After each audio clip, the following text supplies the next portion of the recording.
Dear mga kababayan kong mga Filipino, especially dyan sa Philippines, napansin niyo ba na ang Pilipinas ay palagi na lang naka-experience ng mga bad calamities? Siguro sabihin niyo, ay oo naman, normal lang yan kasi palagi naman natin yung na-experience sa Pilipinas eh. So, para sa atin, normal lang tayong maka-experience ng heavy rains, mga tornado, mga El Nino at iba pang mga calamities na nakakamatay ng tao. Hindi lang Pilipinas ang nakaranas ng ganyan kundi ang ibang mga bansa din.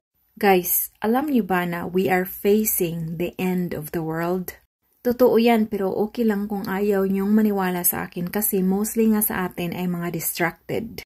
We are distracted in so many things.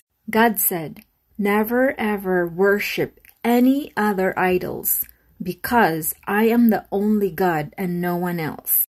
Tayong mga tao, especially tayong mga Pilipino, mahilig tayong nag-worship ng mga idols. Guys, may natuklasan akong informasyon na pagsasabihin ko sa inyo hindi nyo matanggap ito. Pero okay lang kasi alam ko ang totoo. What I'm talking about is we are worshiping people. We are worshiping human. At alam nyo ba na mostly ang mga taong wini-worship nyo ay influenced by Satan? Ginagamit ni Satanas ang ibang tao upang kayo ay mag-worship sa kanila. Pero, nag-worship kayo kay Satanas. Sino ba yung mga tao na ginagamit ni Satanas? Ito yung mga tao na iniidolo nyo kasi nga siguro naghuhubad sila, wala silang bra, malaki yung puwit niya, piki yung ilong niya, piki lahat ang katawan niya. I'm not just talking about women, I'm also talking about men too.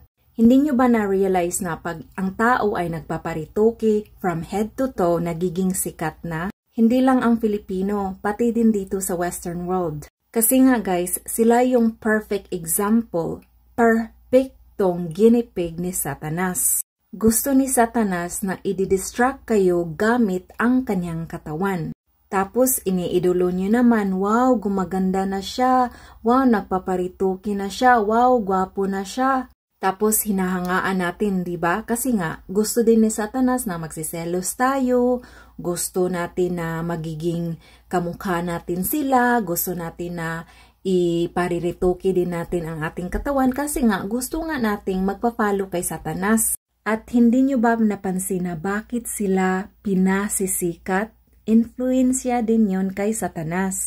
Siguro sasabihin nyo din sa sarili nyo ay magpaparitoke din ako from head to toe para ako ay maging sikat.